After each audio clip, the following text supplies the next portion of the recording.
Good morning. Good morning. मैं last time आप लोग को वीडियो लिंक्स दिए थे और मटेरियल भी दिया है। वो एक बार आप लोग नहीं देखे हैं जो तो देख लीजिएगा। उसके आगे से हम लोग शुरू कर रहे हैं आज, ठीक है?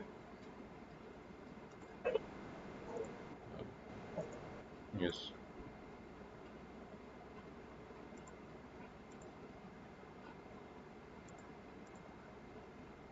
दिख रहा है स्क्रीन? ठीक है। तो मैंने जो अब शुरू में आपको फर्स्ट डे क्लास ली थी तो एक पूरा स्ट्रक्चर समझाया था पावर सिस्टम का, कि पावर सिस्टम में जो है हमारा फर्स्ट वर्क है जनरेशन ऑफ इलेक्ट्रिकल एनर्जी।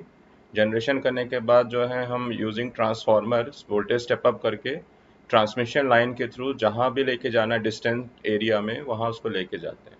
जिस भी एरिया में लेके जाते हैं वहाँ फिर सेवरल सब सेंटर्स हैं जहाँ के लिए हम उसको डिस्ट्रीब्यूट करते हैं।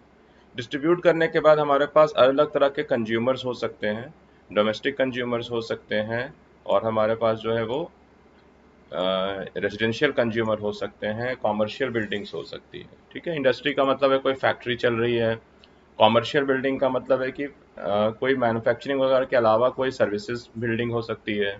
और सबसे इम्पॉर्टेंट जो है दैट इज़ योर होम, कि आपके जो है रेजिडेंशियल बिल्डिंग्स में रेजिडेंशियल जो भी कॉम्प्लेक्स हैं उसमें वो सप्लाई जो है वो कहाँ जा रही है, कैसे जा रही है। तो ये है आपका supply from poles to distribution board. Last जो हमने पढ़ा था डिस्ट्रीब्यूशन सिस्टम, मैं सिलेबस के ऊपर दोबारा कनेक्ट कर दूं कि सबसे पहले जो है हमारा power generation. So power generation कई तरीके से हो सकते हैं। थर्मल पावर प्लांट हो सकता है, हाइड्रो पावर प्लांट हो सकता है, न्यूक्लियर पावर प्लांट हो सकता है, हाइब्रिड पावर प्लांट हो सकता है, सोलर पावर प्लांट हो सकता है। जो भी है, it is required for the generation of electrical energy. Once electrical energy is generated, now it is generating somewhere and it could be utilized at a far distance place. हम हो सकता है जनरेशन सेंटर कहीं और हो और हमें utilise करने के लिए वहां भी यूटिलाइज करें और किसी दूर दराज इलाकों तक उसको लेके जाएं।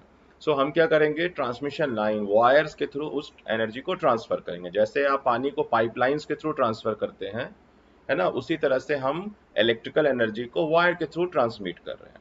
उसके लिए हम लोग जो है कुछ पैरामीटर्स चेंज करते हैं। हाई वोल्टेज ट्रांसमिशन पे दो फायदे हैं, एक तो बहुत सारा पावर ट्रांसमिट कर सकते हैं, बल्क पावर ट्रांसमिशन, क्योंकि हमें जो है ये पता है कि जो पावर है आपका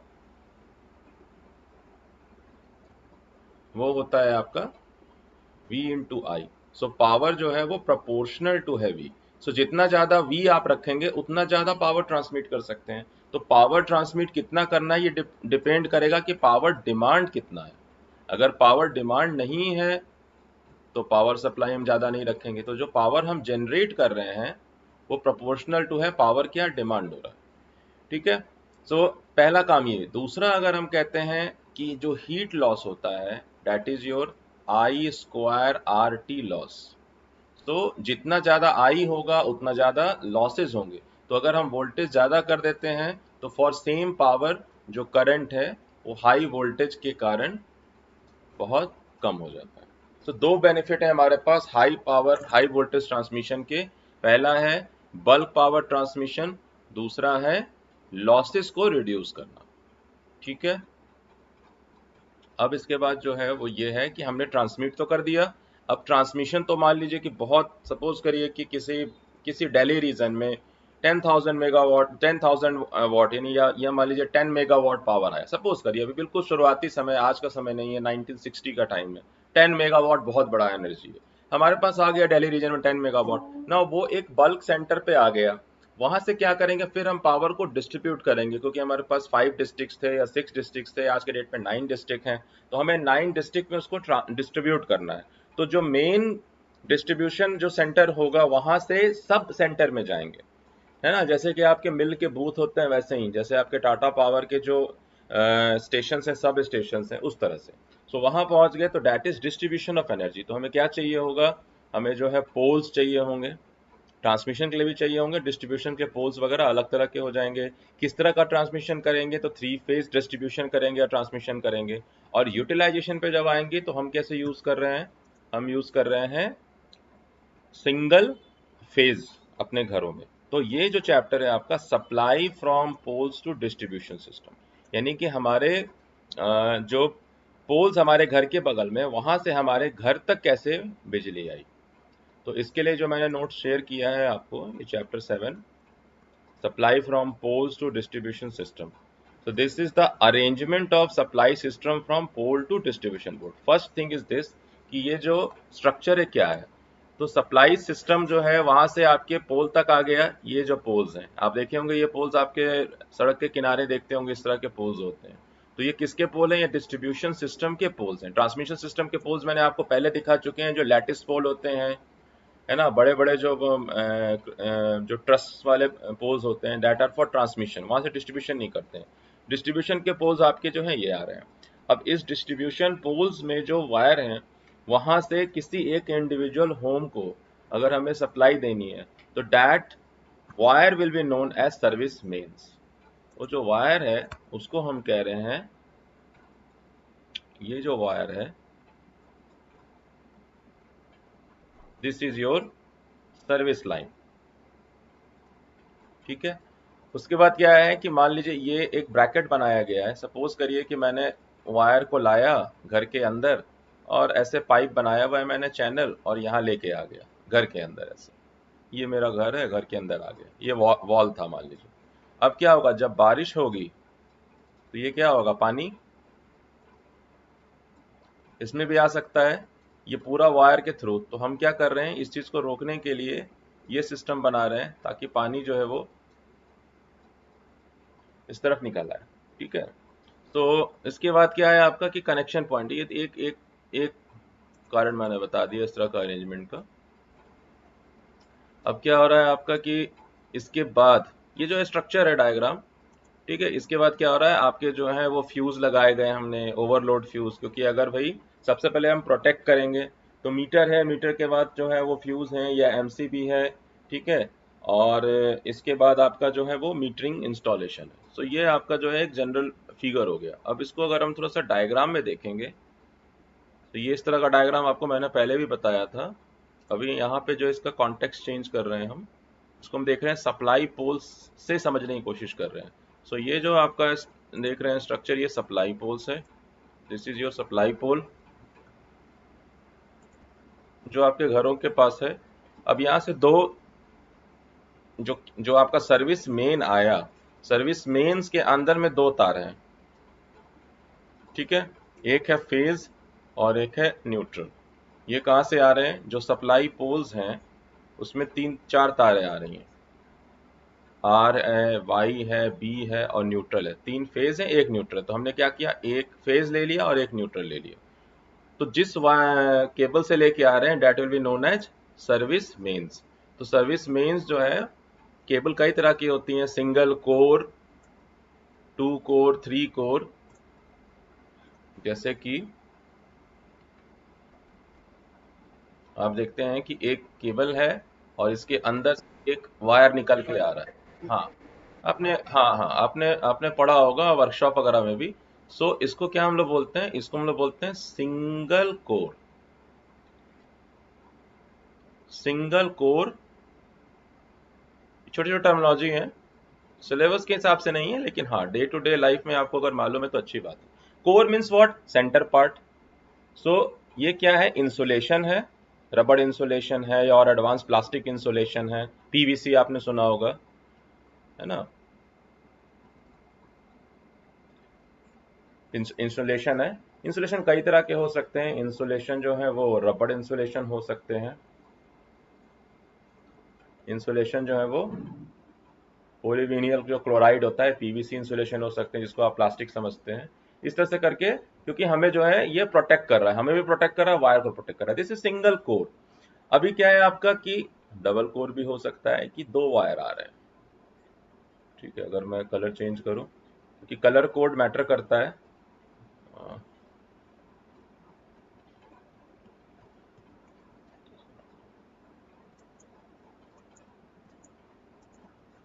ठीक है।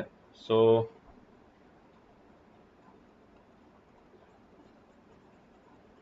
एक देखिएगा रेड वायर आ रहा है निकल करके, और एक जो है आपका वो ब्लैक वायर आ रहा है। अब ये ब्लैक पृष्ठभूमि में नहीं आएगा, इसको हम लोग चेंज कर देते हैं ज़्यादा, तो इसमें करना ठीक रहेगा। यस, सो मान लीजिए मार्केट में कोई केबल है आपके पास, बाहर से येलो कलर का ये स्ट्रक्चर है,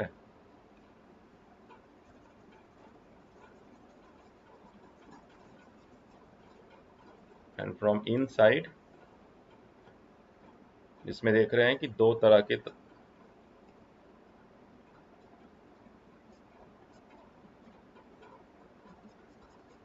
एक रेड वायर आ रहा है निकल करके, और एक जो है वो ब्लैक वायर आ रहा है निकल करके। So this is known as two core cable. ठीक है, इसमें दो कोर है। उसी तरह से जो हो सकता है वो थ्री कोर भी हो सकते हैं वायर। ठीक है, ब्लैक वायर देखेंगे आप, रेड वायर देखेंगे आप, या रेड और ब्लू देखेंगे और ग्रीन देखेंगे, इस तरह से करके।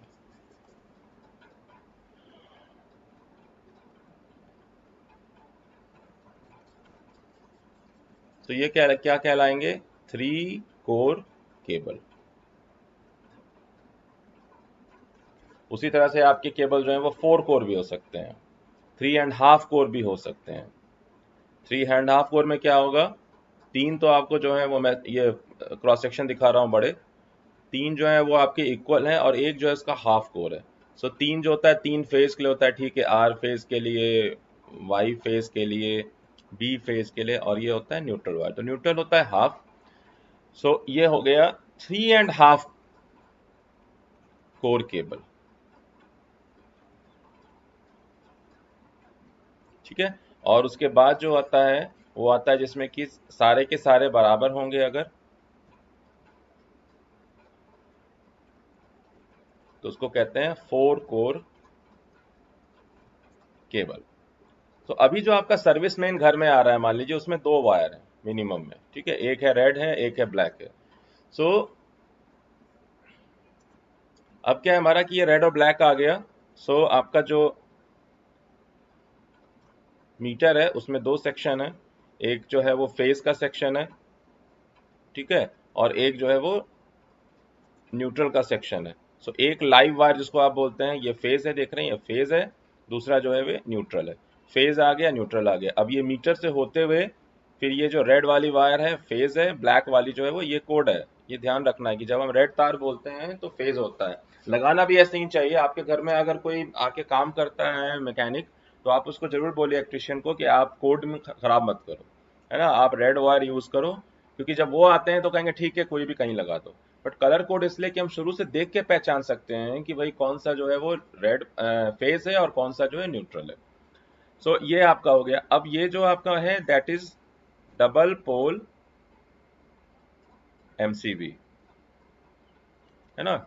डबल पोल, पोल किसको बोल रहे हैं हम, एक एक जो स्विच स्ट्रक्चर है इसको हम एक पोल कह रहे हैं। तो ये आपका अगर फेज के लिए है, ये न्यूट्रल के लिए है। तो डबल पोल का मतलब है दोनों एक साथ क्लोज होगा और दोनों जो है वो एक साथ सर्किट को ब्रेक करेगा। दूसरा एक होता है आपका वन प्लस न्यूट्रल, ठीक है, यहाँ मैंने लिखा है,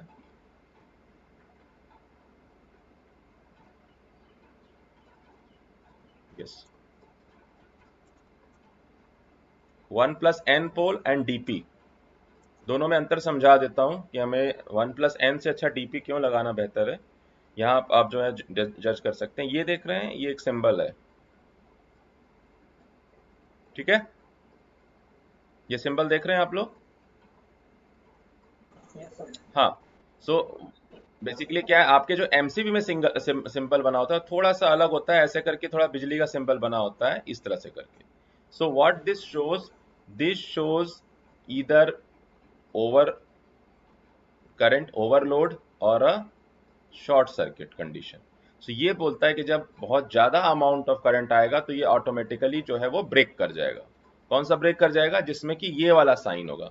तो जब मैं कहता हूं वन प्लस एन पोल, तो 1 + n का पोल का मतलब है कि न्यूट्रल जो है वो सॉलिड लिंक है, न्यूट्रल जो है वो ओवर करंट लोड के कारण या किसी शॉर्ट सर्किट करंट के कारण नहीं ट्रिप करेगा, सिर्फ फेज ट्रिप करेगा। अब मान लीजिए किसी कारण से अगर फेज हैंग कर गया तो 1 + n पोल में n तो किसी हाल में भी रिस्पॉन्ड नहीं करेगा, वो सॉलिड लिंक है। लेकिन अगर हम डबल पोल लगा रहे हैं तो अगर न्यूट्रल भी रीड कर रहा है उस ओवर करंट को, फेज मान लीजिए कि कुछ प्रॉब्लम आ गया, इसके स्प्रिंग में प्रॉब्लम आ गया, तो ये जो है वो एक्ट कर जाएगा और दोनों को क्या करेगा, उठा करके क्लोज कर देगा, बंद कर देगा। ठीक है, ठीक है।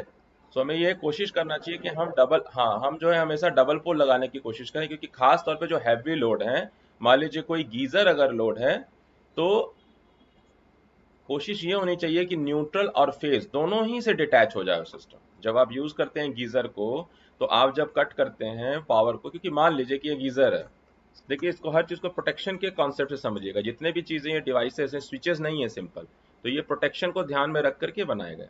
सो प्रॉब्लम क्या आ सकती है जब लोग गीजर यूज करते हैं, आज के डेट में नहीं आती है लेकिन पहले बहुत ज्यादा प्रॉब्लम होता था ये, ठीक है, कि अगर जो है वो हम गीजर यूज कर रहे हैं,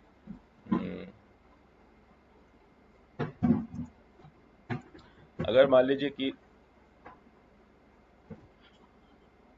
गीजर क्या है, गीजर एक प्लास्टिक बॉडी के अंदर में एक मेटालिक कप है, समझ लीजिए कि उस कप में क्या है, कॉइल्स डाले हुए हैं हमने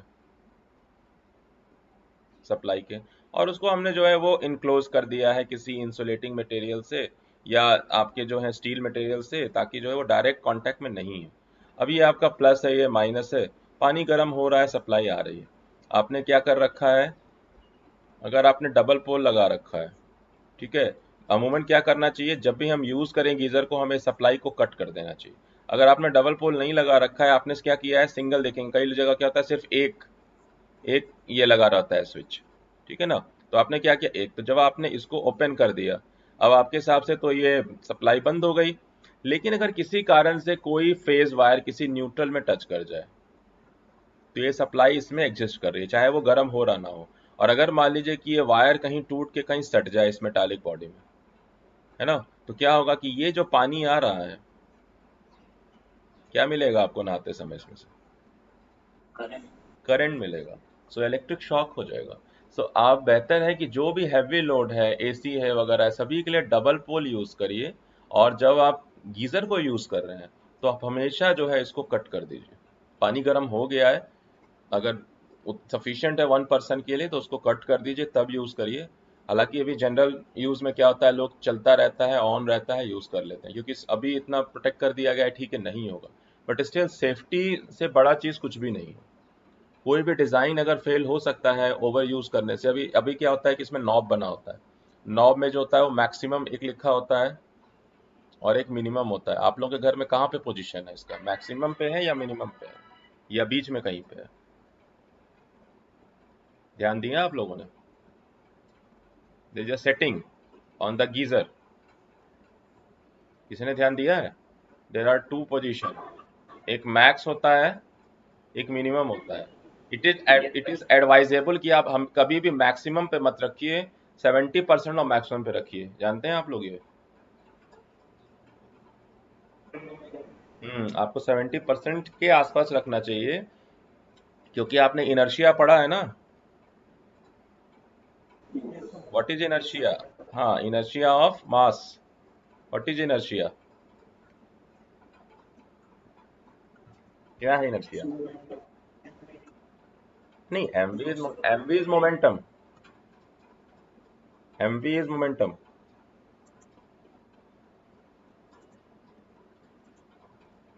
बताइए, हाँ बताइए, फिर से बोलिए।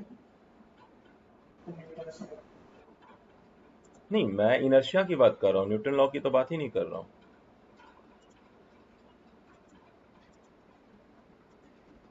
मैं जो हूँ इनर्शिया की बात कर रहा हूँ, न्यूटन लॉ की बात नहीं कर रहा हूँ।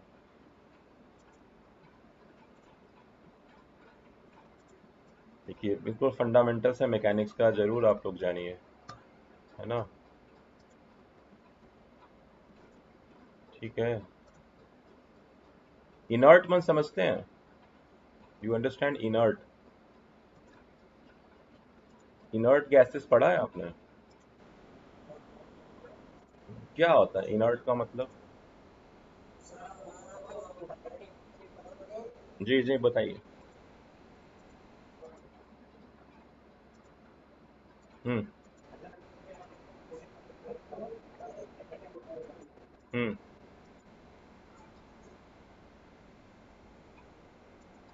इनर्शिया का मतलब सीधा बोलूं अगर तो मैं निष्क्रियता, है ना। कोई चीज इनर्ट रहना चाहता है यानी वो एक्शन में नहीं आना चाहता है, ठीक है। सो इनर्शिया जो बना है वो वर्ड बना है इनर्ट से। इनर्ट का मतलब क्या हो गया? निष्क्रिय, means no action, tendency to do not act. So inertia for motion, यानी मोशन में नहीं जाना चाहता है या to change in motion. Inertia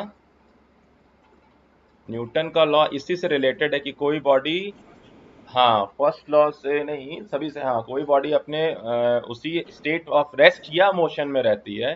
state of rest या मोशन, यस, जब तक कि कोई टोटल एक्सटर्नल फोर्स जो है वो zero, not not equal to zero. अगर नॉट इक्वल टू जीरो, अगर जब जब तक ये जीरो है तब तक वो रेस्ट में है। सिग्मा एफ इक्वल टू जब तक जीरो है उस बॉडी पे, तब तक वो बॉडी स्टेट ऑफ रेस्ट में या स्टेट ऑफ मोशन में है। मोशन मीन्स यूनिफॉर्म मोशन, मतलब it is not accelerating, it is not accelerating. Accelerating means change in speed. तो अगर बॉडी रेस्ट में है तो कितना स्पीड है उसका? जीरो है। और अगर मोशन में है तो समथिंग है उसका वैल्यू कुछ। सो दोनों ही केस में क्या कह रहा है कि फोर्स जब तक जीरो है सम टोटल, तब तक वो स्टेट ऑफ रेस्ट में है या मोशन में है, यूनिफॉर्म मोशन में होगा अगर एक्सेलरेशन नहीं है। That is inertia, that is, आई बात समझ में? That is inertia. सो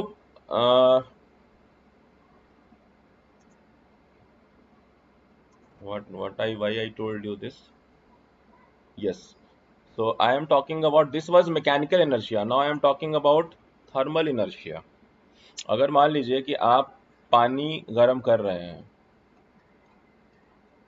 ठीक है, और मान लीजिए कि एक हीटिंग कॉयल आपने रख रखा है इसमें, उसको आपने सप्लाई दे रखा है, और सप्लाई देने के बाद आप क्या करते हैं, स्विच ऑन ऑफ, ऑन किया, ये गर्म हो गया। अब आपने स्विच को ऑफ कर दिया तो क्या हो गया, ये इंस्टेंटली इसने पानी को फर्दर गर्म करना बंद कर दिया या थोड़ा देर तक और गर्म करता रहेगा? ये करता रहेगा। क्यों करता रहेगा? क्योंकि अभी इसका जो थर्मल इनर्शिया है वो खत्म नहीं हुआ है।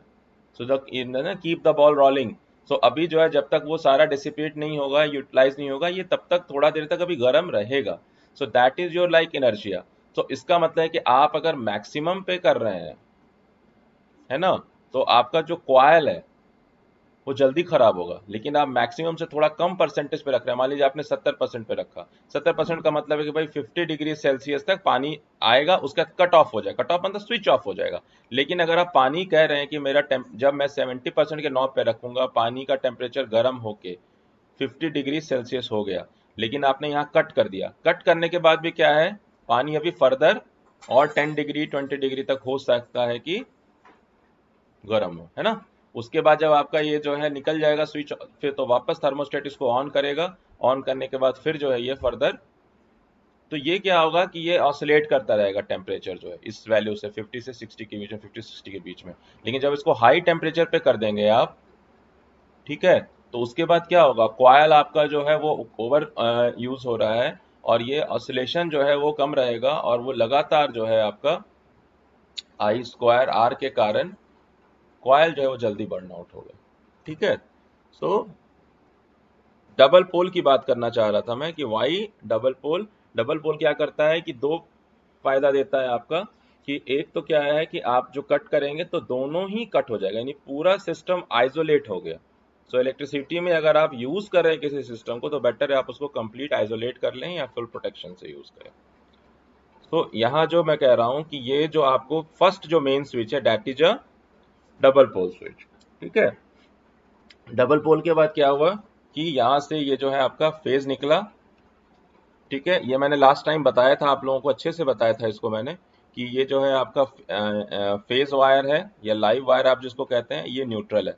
सो फेज यहाँ आ गया, न्यूट्रल यहाँ आ गया। नाउ फेज जो है रेड कलर का है, फेज में हम स्विचेस लगाते हैं। मैंने आप लोग को ये बात बताई थी, याद करिएगा, जो नहीं अगर रिवाइज करें तो वह रिवाइज करिएगा, कि हम जब भी स्विच को कनेक्ट करते हैं वो फेज में कनेक्ट करते हैं, ना कि न्यूट्रल को कनेक्ट करते हैं। सो हमेशा ध्यान रखिएगा कि जो रेड वायर होगा वो सब सारे स्विचेस में जाएगा, ब्लैक वायर जो होगा वो बाद में कॉमन टू रहेगा, अ सॉलिड लिंक। और फिर क्या होगा कि ये फेज वायर जो है यहाँ से आता हुआ इस बल्ब को ग्लो करा रहा है, सर्किट कंप्लीट हो रही है। जब हम इसको ड्रॉप कर देंगे तो क्या होगा, फेज कट जाएगा, ये सिचुएशन कट जाएगा, सर्किट जो है ओपन हो जाएगी और इलेक्ट्रिसिटी फ्लो बंद हो जाएगा। लेकिन अगर हमने उल्टा कर दिया, हमने क्या किया कि यहाँ न्यूट्रल वायर जो है इस सर्किट में लगा दिया और फेज यहाँ, तो क्या होगा, न्यूट्रल कट तो जाएगा बट हमेशा इस सिस्टम में इलेक्ट्रिसिटी जो है वो ऑन है। तो बल्ब के तो कॉइल अंदर है, कोई दिक्कत नहीं है, लेकिन अगर आपने कोई सिंपल कहिए कि प्रेस आयरन लगा रखा है ना, आपने कहा मैंने तो न्यूट्रल कट कर दिया है लेकिन फेज आपका कनेक्टेड है, तो इसका मतलब क्या है, भले ही वो गर्म नहीं हो रहा है लेकिन इसके अंदर में इलेक्ट्रिसिटी मौजूद है ना, it is connected to the supply, so it could be dangerous. समझ रहे हैं इस बात को? हाँ, ये बिल्कुल ध्यान रखिएगा कि स्विचेस जो हैं, मैं देखा हूँ आजकल जो रेडीमेड बोर्ड्स आ रहे हैं, मेरे घर पे पड़ा हुआ था, मैंने खरीदा, और कंपनी तो खैर वो कॉमन ही आती जैसे नॉर्मल, लेकिन जब उसे मैंने खोला कुछ प्रॉब्लम हुआ तो मैंने देखा कि इसके तो सारे न्यूट्रल जो है वो स्विच से कनेक्टेड है, फेज तो डायरेक्ट ही है। इसका मतलब है कि उसमें सप्लाई हमेशा आ रही है। आप देखिएगा अक्सर हो रहा है, इवन मेरे यहाँ एक दो लोग काम करके गए, बोर्ड मतलब मैंने बनवाया था, मुझे लगा कि वो एक्सपीरियंस्ड है, उन्होंने भी न्यूट्रल में जो है वो स्विच डाल दिया। 10 साल से काम कर रहे हैं वो लोग। तो इसका मतलब है कि बिना सोचे करने का क्या बुरा नतीजा हो सकता है वो शायद पता भी नहीं चलेगा, क्योंकि लोगों को लगेगा कि हाँ भाई सब चीज़ ठीक है। सो ध्यान रखिएगा कि इतनी छोटी छोटी बातें ही, हमारा पर्पस सिलेबस कंप्लीट करना नहीं, हमारा पर्पस है कि उसको हम डे टू डे एक्टिविटी में कितना कनेक्ट कर पाए। So you will feel more confident. So मैं बार बार कह रहा हूँ, ये ध्यान रखिएगा कि दिस इज वेरी इंपॉर्टेंट, कि हमें जो है फेज वायर उसको कलर कोडिंग में रेड रखना है, पहली बात। मीटर के कनेक्शन में पोजीशन बना हुआ है कि लेफ्ट साइड में अगर फेज वायर है और राइट साइड में न्यूट्रल है तो हमें फेज को वैसे ही कनेक्ट करना है, इंटरचेंज नहीं करना है। फिर जहां से हमें आउटपुट लेना है रेड कलर में फेज वायर को, वहीं से निकालना है। जहां न्यूट्रल का कनेक्शन है वहां से ब्लैक वायर लेना है। फिर हमें देखना है कि ये जो है लेफ्ट साइड अगर हम रखते हैं तो लेफ्ट साइड ही रखना है, लोग चेंज करते हैं, कहीं देखिएगा राइट में फेज आ रहा है, कहीं लेफ्ट में फेज आ रहा है। सो हम जो है लेफ्ट साइड रख रहे हैं फेज को। और उसके बाद ये स्विचेस जो आपके हैं, ये आपका एक ELCB है। उसके बाद जो है आपका ये इंडिविजुअल आपके रूम में जाने से पहले जो है ये चीजें, ठीक है, न्यूट्रल लिंक जो है वो सॉलिड बना हुआ है। Got it? हाँ पूछो।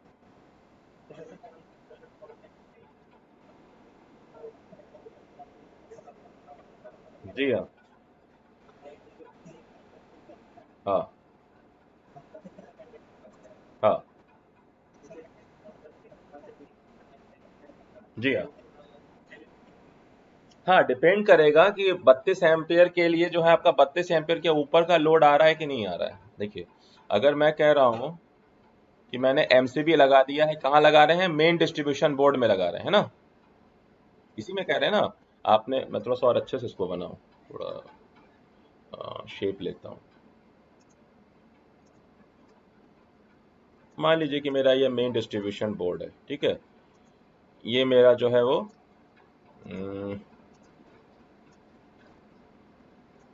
मेन ये है जो आप कह रहे हैं, और बाकी जो है ये रूम्स में गए हुए हैं, ठीक है। इस तरह से करके, इस तरह से मैंने करके इसको चार पांच जो है वो,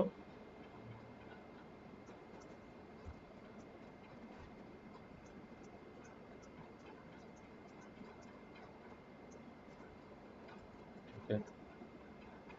मान लीजिए मेरे घर में 4 कमरे हैं, 2 बेडरूम है, टॉयलेट है, ऐसे करिए 1 BHK है सपोज करिए। नाउ अब मैं जो हूँ ये कह रहा हूँ कि आई हैव 4 रूम्स, मैंने 4 MCB लगाए, 3 रूम मान लीजिए, मैं एक हमेशा एक्स्ट्रा लगा के छोड़ दे, रिडंडेंट हम लोग रखते हैं कि जरूरत पड़ेगा तो समय उसी उसी को इस्तेमाल कर लेंगे। अब मान लीजिए कि ये मेरे घर का जो है वो नक्शा है कि भाई ठीक है,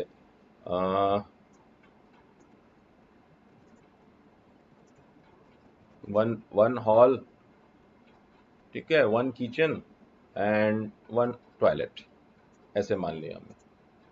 इतना ही है, बिल्कुल सिंपल। ठीक है,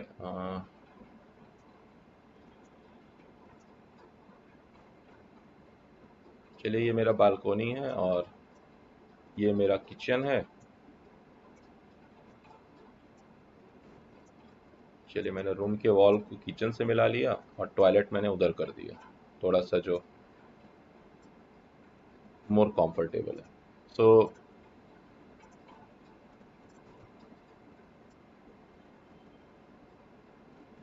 ठीक है, दिस इज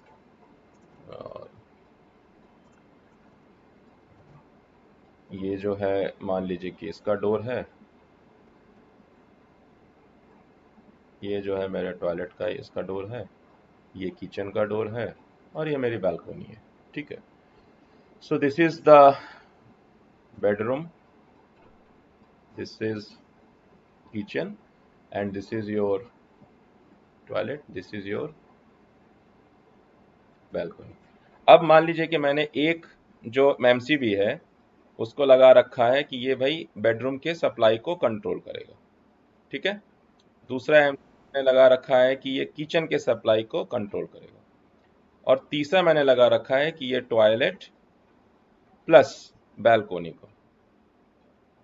इतना मान लीजिए, सिंपल मैंने बनाया। ठीक है, तो दिस इज माई एमसीबी 1 2 3 4, 1 2 3 4। अब this is 1 and this is 2 and this is 3 and this is 4। चलिए हम लोग मिनिमम लोड पे डिजाइन करते हैं, है ना। मिनिमम लोड पे, मिनिमम लोड क्या चाहिए एक रूम में? मिनिमम लोड में एक फैन चाहिए, एक बल्ब चाहिए, मान लीजिए ट्यूबलाइट हो, बल्ब हो, 12, और क्या चाहिए? और कुछ चाहिए? एक मोबाइल चार्जर का पॉइंट चाहिए। सबसे सिंपल में अगर कोई स्टूडेंट लॉज में रह रहा है तो यही तीन चीज चाहेगा। और एक पावर पॉइंट चाहिए, उसको हीटर वगैरह के लिए, यही करेगा ना। वो भी अलाउ कर दें तो कर दें, मैक्सिमम अलाउ करेंगे नहीं, अगर मान लिया अलाउ नहीं किया ऑनर ने, ताकि हम कॉम्प्लेक्सिटी को रिड्यूस करके रखें। तो अब मेरे बेडरूम का क्या रिक्वायरमेंट है, मैं इसको सोचूंगा। ठीक है, जो एक मिस्त्री आएगा तो बोलेगा ठीक है बेडरूम में क्या चाहिए हमें, तो एक फैन चाहिए। तो फैन कितना होता है? 60 वाट के आसपास का फैन होता है, 60 वाट से 80 वाट होता है, अगर हम 60 वाट रख लें। ठीक है, और क्या चाहिए? 1 CFL लगा दिया या ट्यूबलाइट लगा दिया, चलिए 20 वाट का लगा दिया अच्छी रोशनी के लिए। और क्या लगा दिया? एक मोबाइल चार्जर पॉइंट लगा दिया, उसी पे आप जो है अपना प्रेस आयरन भी चला सकते हैं, मतलब एक पॉइंट लगा दिया, ज़्यादा स्पेशल कुछ नहीं लगा। ये मेरे बेडरूम का डिमांड है। अब क्या है कि मेरा जो फैन है वो है कितना? 60 वाट। तो पावर ऑफ जो फैन है वो है 60 वाट, ये जो है 20 वाट है। और अगर प्रेस आयरन की बात करूं तो 1000 वाट होता है। ठीक है, सो अब क्या कर रहे हैं हम कि ये देख रहे हैं ठीक है टोटल लोड कितना है, सो कितना करंट डिमांड होगा। तो हम देखेंगे पावर होता है V इंटू आई, इंटू एक टर्म होता है मैंने आप लोगों को बताया था पावर फैक्टर। पावर फैक्टर मतलब कि जो लोड डिसाइड करता है कि भाई एक्चुअली मैं कितना पावर यूटिलाइज कर रहा हूँ। सो एक फैन का पावर फैक्टर होता है 0.6। इसका मतलब है कि मान लीजिए मैंने 220 वोल्ट दिया, मल्टीप्लाई मैं चाह रहा हूँ करंट कितना हो, 60 वाट है, इंटू आई इंटू 0.6। सो आई कितना हो जाएगा? 220 बाई सॉरी आई हो जाएगा 60/220 इंटू 0.6। कितना आएगा वैल्यू?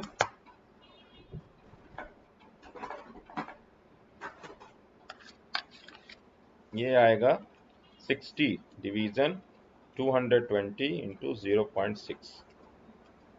सो करीब करीब, हाँ, 0.45 एम्पियर। ये करंट कौन लिया?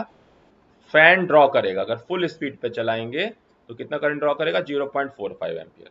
अब मैं CFL की बात कर लूं, सिंपल कैलकुलेशन करना चाह रहा हूं, इसका पावर फैक्टर भी, हाँ, 0.6 पावर फैक्टर, पावर फैक्टर। ठीक है, ये AC है। ठीक है, मैंने बताया था, ज्यादा डिटेल नहीं बताया मैंने पावर फैक्टर, लेकिन हम मान लें अगर ये टर्म अभी कैलकुलेशन के लिए, तो दिस इज 0.6। ये हो गया हमारा फैन को लेकर के कैलकुलेशन। अब अगला कैलकुलेशन हमने CFL को किया लेकर के। मैं यहाँ डिटेल कॉम्प्लेक्सिटी में नहीं जा रहा हूँ, मैं मान रहा हूँ कि ये 20 वाट है। और अगर मैं मान रहा हूँ सिंपल कि अगर इसका पावर फैक्टर मैं 1 मान के चलूँ तो कितना करंट ये ड्रॉ कर रहा है, ठीक है। तो this is drawing 20 division 220, so this is drawing 0.09 ampere current, ठीक है, ठीक है, आएगा ना 20/220 0.09 एम्पियर। और तीसरा क्या लोड है मैंने, मोबाइल चार्जर को तो फिर आप मान लो कोई बहुत पता नहीं चलेगा आपको, इट इज वेरी फिबल, जैसे आपका ये CFL है उसी तरह का आएगा। सो उसको मैं भी नहीं कंसिडर कर रहा हूँ, मैं मान रहा हूँ कि अगर मैंने कोई प्रेस आयरन यूज कर रखा है, ठीक है ना, सो 1000 वॉट है तो उसका करंट क्या होगा, 1000 बाई 220, पावर फैक्टर 1 होता है कि रजिस्टिव लोड है, सो 1000 division 220, so it will come 4.5। तो आप स्टूडेंट हैं तो आप कहेंगे नहीं नहीं वन हम क्यों यूज करें, 500 वॉट वाला ही यूज कर लेते हैं, हमें तो ज्यादा काम नहीं है ना। तो आप क्या करेंगे, इसका मतलब है 2.25 एम्पियर मान के चलते हैं, ठीक है। सो टोटल एम्पियर कितना ड्रॉ हो रहा है, टोटल करंट ड्रॉ हो रहा है 0.45 एम्पियर, है ना, फैन का, प्लस 0.09 एम्पियर CFL का, ठीक है ना। मैं सारे रफ कैलकुलेशन कर रहा हूँ, इसको ऐसा नहीं कि एग्जैक्ट समझ लीजिएगा, कुछ चीजें छोड़ दी मैंने, CFL को मैंने चेक नहीं किया है कि ये पावर फैक्टर के हिसाब से, ठीक है, सिंपल रखने के लिए भी। तो CFL नहीं है ये आपका हो गया,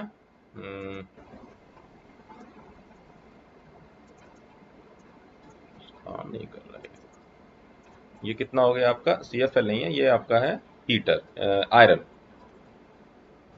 तो कितना हो गया टोटल आपका ये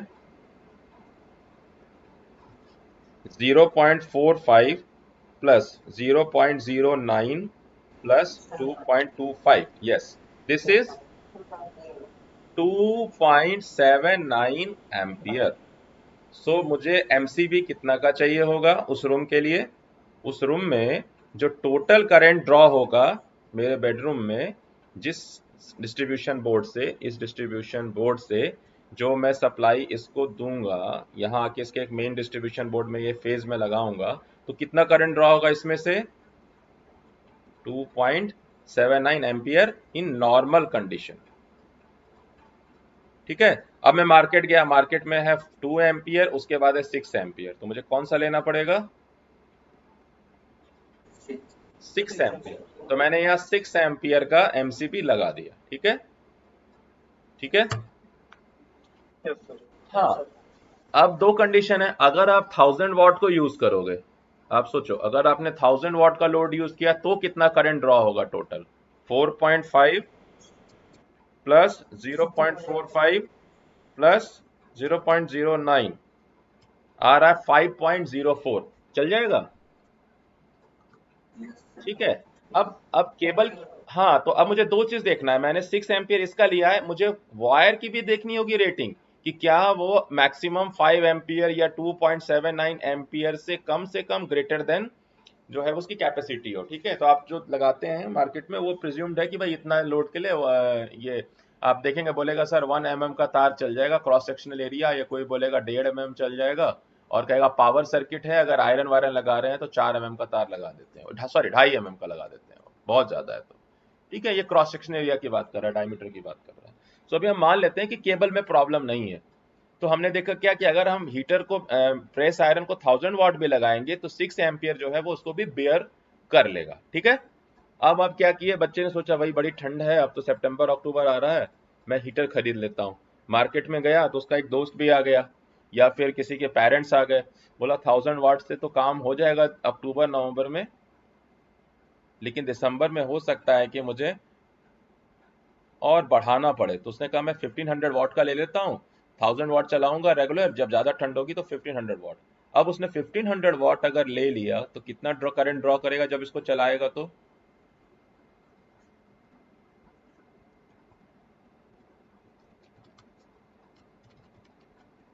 6.8 एम्पियर, ठीक है, 6 पॉइंट। अब क्या हो गया, आपका जो MCB था वो कितने एम्पियर का आपने लगाया हुआ है, 6 एम्पियर का, और जो आपका लोड है अभी, सिर्फ मैं अगर हीटर की बात करूं तो रात में सिर्फ हीटर चल रहा है तो 6.8 ampere. So this will be known as overload condition, क्या कहलाएगा ये?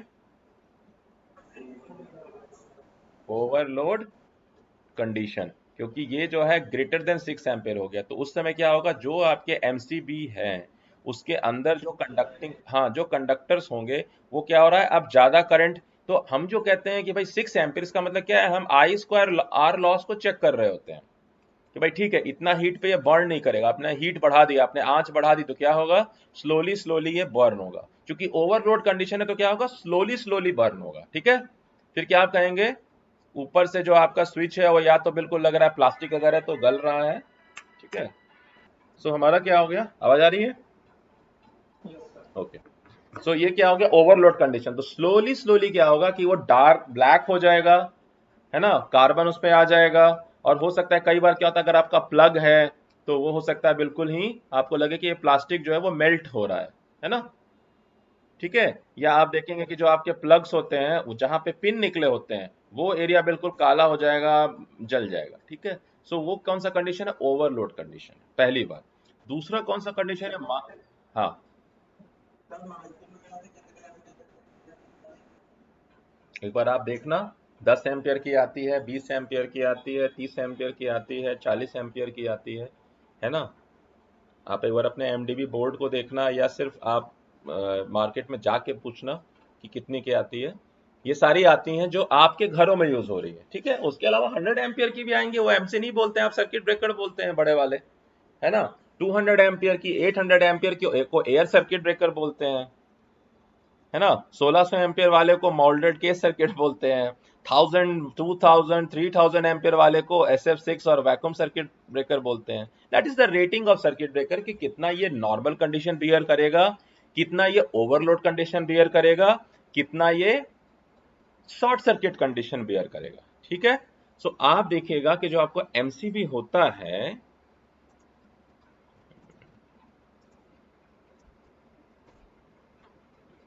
एमसीबी सिंगल पोल, मैं दिखाता हूं आपको। ठीक है, एक इमेज देखते हैं, सिंगल पोल।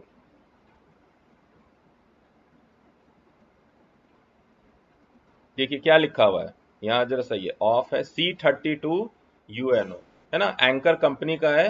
क्या क्या रेटिंग लिखा है, 240 वोल्ट से 415 वोल्ट। आप देख रहे हैं यहाँ पे स्क्रीन में, यहाँ यहाँ जो, सॉरी, यहाँ स्क्रीन देखिए, जो स्क्रीन में है, एक overload condition, short circuit condition का भी ये बना हुआ है, ये देखिए, ये जो है एंकर के ठीक राइट साइड में लिखा हुआ है। ठीक है, और क्या लिखा हुआ है, C32। C32 का मतलब है 32 एम्पियर का मैक्सिमम करंट ये नॉर्मल करंट बियर करेगा। अगर 32 एम्पियर से ज्यादा करंट आएगा तो क्या होगा, ट्रिप कर जाएगा।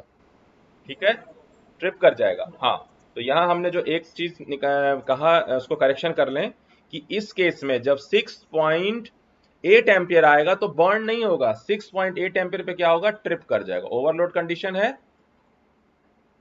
ठीक है, बर्न नहीं होगा, ट्रिप कर जाएगा ये। हम्म, हाँ। लेकिन देखिए 6 एम्पियर का लोड का मैक्सिमम वैल्यू था।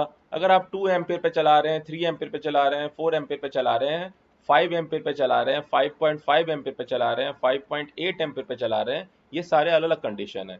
यहाँ पर जो है वो बर्न आउट जल्दी होगा, है ना, यहाँ पे आपका जो है वो बर्न आउट जल्दी होगा। ओवरलोड कंडीशन नहीं है, इसीलिए ये सारे कहीं ना कहीं ओवरलोड के पास आसपास आ जाएंगे। लेकिन ये जो है आपका बिल्कुल क्रॉस कर गया तो यहाँ ट्रिप कर जाएगा। अब मैं आपको कहना चाह रहा हूँ, ठीक है ना, ये आप वैल्यू देख लिए ना, कौन सा वैल्यू मिल रहा है हमें, 32, 40। आप ऐसे डालिए इसको, खोजिए, आपको बहुत सारा मिलेगा, तब तो सब कुछ इन्फॉर्मेशन अवेलेबल है। मैं जो ऐड करना चाहूंगा इसमें कि ये C32, और देखिए यहाँ जो है ना 10,000 वर्ड लिखा हुआ है एंकर के ऊपर, देख रहे हैं आप, 10,000। Yes, so what is this 10,000? तो क्या है कि what is short circuit condition? Short circuit condition का मतलब है कि लोड जो है टेंड्स टू जीरो। सो मुझे एक बात बताइए कि what should be the current load, मतलब रेजिस्टेंस ऑफ द सर्किट। सो अगर मैं पावर बाई R कहूं और R टेंड्स टू 0 हो जाएगा तो I क्या होगा, किधर की तरफ जाएगा? सोच पा रहे हैं इसको? नहीं सोच पा रहे हैं? 1000 वाट का लोड है ना, तो उसका रेजिस्टेंस कितना होगा? P is equal to V into I, means V square by R, क्योंकि V is equal to I R होता है, so I is equal to V by R, अपने रिलेशंस पढ़ रखा होगा। सो R कितना है? V square by P, so V is your 220 into 220 by 1000, so 220 square division 480.48, sorry 48.4 ohm है, ठीक है। सो अब आप देख सकते हैं कितना करंट आना चाहिए, 220 volt by 480, so 220 division answer, this is वही आया जो हमने वहां से निकाला था, 4.5 एम्पियर, ठीक है। हाँ, अब मैं कह रहा हूं कि आई को कैलकुलेट करिए फॉर सेम पावर, सेम अगर ये वोल्टेज है 220 वोल्ट है और मैं रेजिस्टेंस घटाते जा रहा हूं, क्या होगा? आई और फॉर द गिवन आर, सो जब 48.4 था, वोल्टेज फिक्स है, तो कितना करंट आया? 4.5 एम्पियर। अगर मैं इसका हाफ कर दूं 24.2, कितना करंट आएगा? 9.0 एम्पियर। अगर मैं इसको कर दूं 12.1, कितना आएगा? 18.0 एम्पियर। अगर इसको मैं कर दूं 6.05 ओम, कितना आएगा? 36 एम्पियर, ठीक है, ठीक है। ऐसे मैं घटाते जा रहा हूं, मैं कह रहा हूं 3.025, कितना आएगा? 72 एम्पियर, ठीक है। अगर मैं कह रहा हूं 1.50125 बाई कितना आएगा ये? 144 एम्पियर। अब मैं ये कह रहा हूं ओम घटते जा रहा है, घटते जा रहा है। जब आपका कोई कॉइल शॉर्ट सर्किट हो जाता है तो उसका रेजिस्टेंस क्या हो जाता है? 0। तो करंट कितना फ्लो करेगा उस टाइम पे?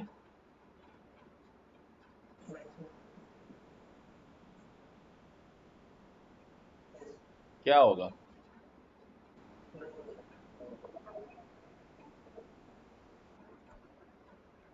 इसलिए हम इक्वल टू तो करेंगे नहीं, तो कह देंगे हम कि जब R टेंड्स टू 0 है, I tends to infinity in a very short time, in a very short time, so that आप देख रहे हैं 144 एम्पियर है, जब मैं 1.5 पे कह रहा हूं, अगर मैं इसको 0.75 करूंगा तो कितना हो जाएगा? 288 एम्पियर। अगर इसका हाफ कर दूंगा तो कितना हो जाएगा?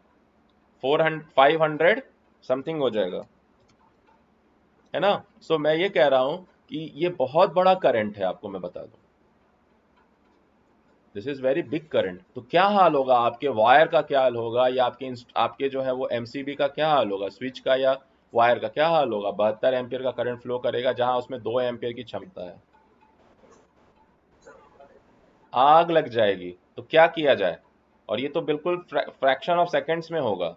सो इसमें क्षमता बनाई गई है कि अगर उस छोटे से ड्यूरेशन में 10,000 एम्पियर करंट आ गया शॉर्ट सर्किट कंडीशन, क्योंकि ये बिल्कुल जैसे शॉर्ट सर्किट होगा तो ये तो बहुत ज्यादा राइज करेगा। सो हम यहां इसको कट कर रहे हैं कि जैसे ही ये 10,000 एम्पियर का वैल्यू क्रॉस करेगा, इसको आप ट्रिप कर दो। 10,000 एम्पियर तक ये बेयर कर लेगा, लेकिन वो 10,000 एम्पियर कहां आएगा? 0.05 सेकेंड्स में अचीव हो जाएगा। समझ रहे हैं आप? इसलिए क्या होगा, जैसे ही आपका कोई चीज शॉर्ट सर्किट होता है, टक से जो है वो ट्रिप करता है एमसीबी और सप्लाई जो है वो चली जाती है। So that is saving not us only, that is saving our house, equipments, wiring, everybody. So अभी आप ये देख रहे हैं कि हमने कैसे रेटिंग निकाली है, 6 एम्पियर की निकाली है, ठीक है। उसी तरह से हम टॉयलेट में आ गए, टॉयलेट में जो है सिर्फ एक बल्ब लगा हुआ है, अगर CFL और कुछ नहीं चाहिए, एक एग्जॉस्ट फैन लगा हुआ है, 10 वाट का लगा होगा, 20 वाट का लगा होगा, तो आप देख सकते हैं कि अधिकतम वहां भी हमने जो है 2 एम्पियर भी नहीं आएगा, जब इतने बड़े लोड में तो 2.7 एम्पियर चल रहा है, तो यहाँ तो कुछ भी नहीं आएगा, 0 पॉइंट समथिंग आएगा।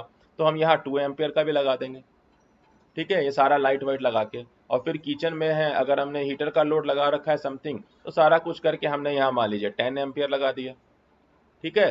सो ये क्या है, 6 है, 2 है, 10 है, कितना हो गया टोटल करंट, यहाँ से टोटल कितना डिमांड जा रहा है फेज में,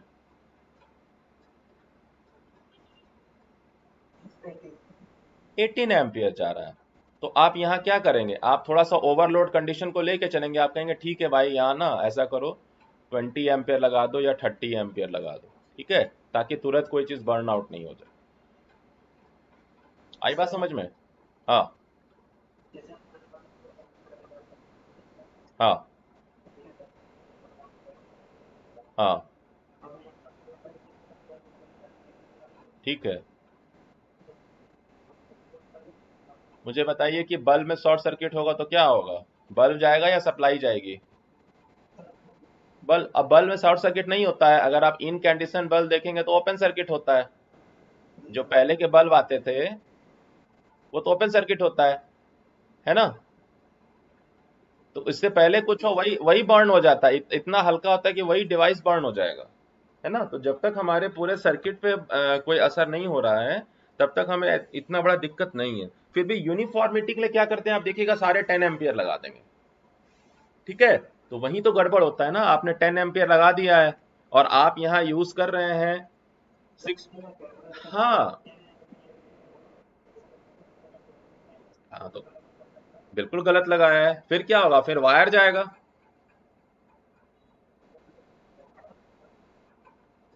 वायर जाएगा फिर, बिल्कुल बिल्कुल सही है। और आप कहेंगे ठीक है सर, और हाँ मैं नहीं, और मैं एक और शंका दूर कर दूं कि आप कहेंगे सर हमने ये मान लीजिए हमें जरूरत थी, कितनी जरूरत थी, हमें 10 एम्पियर की जरूरत थी, और हमने वहां जो है लगा दिया है, ये सिंगल एमसीबी में कहूँ, मान लीजिए कि हमने सिंगल एमसीबी भी लगा दिया है यहाँ 20 एम्पियर का, तो क्या होगा, हम 20 एम्पियर तक का लोड अलाउ कर रहे हैं, ठीक है। लेकिन कहाँ क्या प्रॉब्लम आएगा, जो आपका केबल होगा, अगर उसकी रेटिंग जो है वो 5 एम्पियर की है, और जो आपका लोड है, आप तो सोच रहे हैं कि एमसीबी देख के अरे 20 एम्पियर है, लगा दो 1000 वाट का लोड लगा दो, तो पता चला कि वो 10 एम्पियर का करंट फ्लो करा रहा है, सपोज करिए, तो क्या होगा, क्या बर्न होगा, वायर में आग लगती है। तो देखते नहीं, एक ऐड आता है जो सिर्फ आपको वायर को सही करने के लिए कहता है, वो ये नहीं बोलता है कि भाई वायर के साथ एमसीबी मेरा ही खरीदो, लेकिन वो ये भी नहीं बोलता है कि पहले लोड देखो अपना। वायर हमने बहुत अच्छा ले लिया उस कंपनी का 5 एम्पियर रेटिंग, और लोड लगा रहे हैं 10 एम्पियर रेटिंग, फिर तब भी जाएगा वो, है ना। सो दैट इज, हाँ हाँ हाँ हाँ। नहीं तो 2 mm की वायर की कैपेसिटी कितना करंट होता है, 2 mm की वायर नहीं यूज करते हैं, 2.5 mm की वायर यूज करते हैं, ठीक है। तो 2.5 mm की वायर को बनाया ही गया है 1000 वाट लोड के लिए, रफली एस्टिमेट मैं बोल रहा हूँ, कितने के लिए बनाया गया है, 1000 वाट का लोड बेयर करने के लिए। तो आप देखिएगा जहाँ हीटर कनेक्शन होगा वहां आप ही आप आज मार्केट जाएंगे ना, अगर तो पूछिएगा, बोलेगा 2.5 mm का लगा दीजिए, ठीक है। अगर ज्यादा ये है और बाकी जो है 1.5 mm या 1 mm, दैट इज सफिशियंट। तो जैसे आप जाते हैं ना मार्केट में, डॉक्टर के पास नहीं जाते, फीवर आता है पैरासीटामोल ले लेते हैं, उतना ही सफिशियंट ये है कि भाई 2.5 एम्पियर है, इट इज एनफ, ये तार नहीं खराब होगी, अगर आपका मिस्त्री समझदार है तो इतना लगा देगा। और जो है 1.5 एम्पियर का आपके नॉर्मल लाइटिंग लोड में लगा देगा, light load and heavy load, ठीक है। तो नहीं होगा। लेकिन अब अगर आपने 1.5 mm का तार लगाया और आप हीटर लगा रहे हैं उस पे, तब तो गड़बड़ होना ही है, कुछ दिन के बाद तो वो बर्न होना ही है, ठीक है, तार जल जाएगी।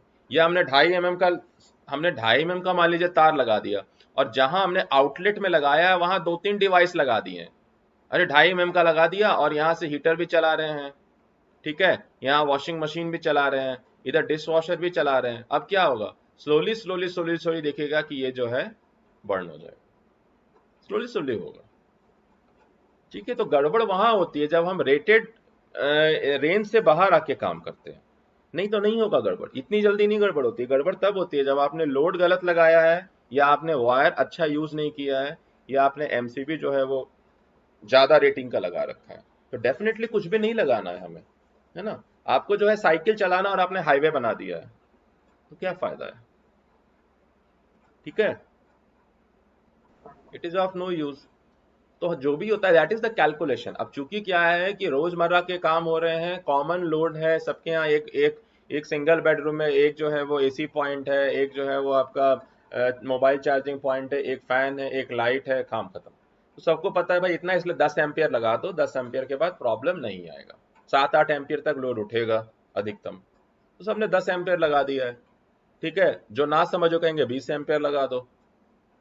सो that is the point of design, कि आप डिजाइन जो करते हैं that is the part of responsibility, कि why you are choosing a particular device, why you are choosing a particular cable, why you are choosing a particular MCB, why you are choosing a particular ELCB, RCCB, और why you are choosing a particular even service main. अगर service main जो आपके supply पोल से आ रही है उसकी की rating अच्छी नहीं है तो क्या होगा? सर्विस मेन बंद हो जाएगा। ठीक है, इसलिए आपके यहाँ पे एक फ्यूज लगा दिया जाता है, अगर आप बाहर से ओवरलोड करोगे तो यहाँ से फ्यूज चला जाएगा। यहाँ नहीं है लेकिन बाकी जगह होता है। ठीक है, पोल पे फ्यूज बांधा जाता है इंडिविजुअल होम के लिए। अगर आपने ओवर यूज किया इलेक्ट्रिसिटी का, आपने मान लीजिए 3 किलोवाट का लोड दिया है और आप चला लेते हो 5 किलोवाट, ठीक है भाई चेंज कर लेंगे बिजली बिल, तो क्या होगा? सारा डिजाइन चेंज हो जाएगा। हर कोई ऐसे ही सोचेगा, तो जो वायर आ रही है पोल से उसकी कैपेसिटी क्या रहेगी? तो आप कहेंगे कि भाई तार टूट के गिर गई। गिरती है तार, पोल की तार सुना है टूट के गिरती है? यस, क्यों गिरती है? क्यों गिरेगी? इसीलिए गिरेगी कि हमने 200 घरों को सप्लाई दी, 200 घरों के लोड मांगे। आप जब बिजली कनेक्शन लेते हैं दिल्ली में तो आपको कहता है लोड डिमांड दीजिए, कितना लोड लगाएं, कनेक्टेड लोड बताइए, यूजिंग नहीं है, कनेक्टेड लोड, उसके हिसाब से वो जनरेट करता है। सो एक मैपिंग होती है, जब भी एक कंपनी कुछ काम करती है तो एक मैपिंग होती है कि भाई इस एरिया में इतने घर हैं, इतने घरों का मैक्सिमम लोड ये होगा कनेक्टेड लोड, उसके हिसाब से अपर हैंड पे डिजाइन किया जाएगा। अब आप दिखा कुछ रहे हैं और लगा कुछ रहे हैं तो क्या होगा? प्रॉब्लम हर जगह आएगी, है ना? ठीक है, समझ में आ गई इतनी बात? ठीक है, ठीक है, दैट इज अ डिजाइन, और उतना आना चाहिए एस्टिमेट आपको। सो मैं ये कहना चाह रहा हूँ, ये सर्विस मेन है, सर्विस ड्रॉप बोल रहे हैं। ये देख रहे हैं फ्यूज लगी हुई है पहले, इसीलिए कि अगर आपने डिमांड से ज्यादा यूज किया तो फ्यूज ब्लोन हो जाएगा। वो फ्यूज आप नहीं चेंज करेंगे, कंपनी आके चेंज करेगी। सो आपको कंपनी को बताना पड़ेगा, तो कंपनी समझ जाएगी कि आपने कनेक्टेड लोड से ज्यादा यूज किया है। ठीक है, so this is electronic meter. पहले जो था वो आपके कन्वेंशनल मीटर थे, इलेक्ट्रोमैकेनिकल। ठीक है, उसके बाद ये आपका एमसीबी है, जो रेड लाइन है वो फेज में जा रहा है, ब्लैक वाला न्यूट्रल में जा रहा है। उसके बाद ये ईएलसीबी लगाया हुआ है जो इंपॉर्टेंट हो गया, अर्थ लीकेज सर्किट ब्रेकर मैंने बता दिया। वायर में थोड़ा सा कट हो, जैसे पाइप में थोड़ा सा कहीं छेद हो जाए तो पानी ऊपर की तरफ फ्लो करेगा, उसी तरह से किसी भी जगह पे इंसुलेशन वायर का वीक हो जाए तो पूरे वायर पे बहुत हल्का करंट फ्लो करता रहेगा, और वो आपके लिए एनफ है शॉक देने के लिए। ठीक है, सो जितने भी आपके फेज हैं उसको हम एमसीबी उसके लिए लगाएंगे, न्यूट्रल के लिए हम एमसीबी नहीं लगा रहे हैं, और न्यूट्रल जो है आपका डायरेक्ट लिंक्ड हो रहा है। ठीक है, सो ये आपका जो है सर्किट डायग्राम है, ये दोनों ही समझने के लिए। आपका जो एमडीबी है, मेन डिस्ट्रीब्यूशन बोर्ड, उसमें यही हो रहा है ना? किसी घर में 7-8 भी लगे होते हैं, 3-4 भी रिडंडेंट डाल देते हैं कि चलो अगर खराब हो जाए एक तो हमें मार्केट नहीं जाना पड़ेगा, वहीं से निकाल के यूज कर लेंगे, 1-2 एक्स्ट्रा भी लगा देते हैं। तो दिस इज द स्ट्रक्चर। जो आपका सिलेबस है, जो आपका सिलेबस वो क्या कह रहा है? Arrangement of supply system from pole to distribution board, function of service line, electrical energy meter, main switch and distribution board. So these are all the things covered in this, कि भाई ये आपका जो है अरेंजमेंट हो गया, connection diagram. उसके बाद ये मैंने आपको दिखा दिया कि मीटर का फंक्शन क्या है, आपको मालूम है, इट इज एनर्जी मीटर। तो वो टोटल किलो वॉट आवर में आपका एनर्जी मेजर करते रहेगी।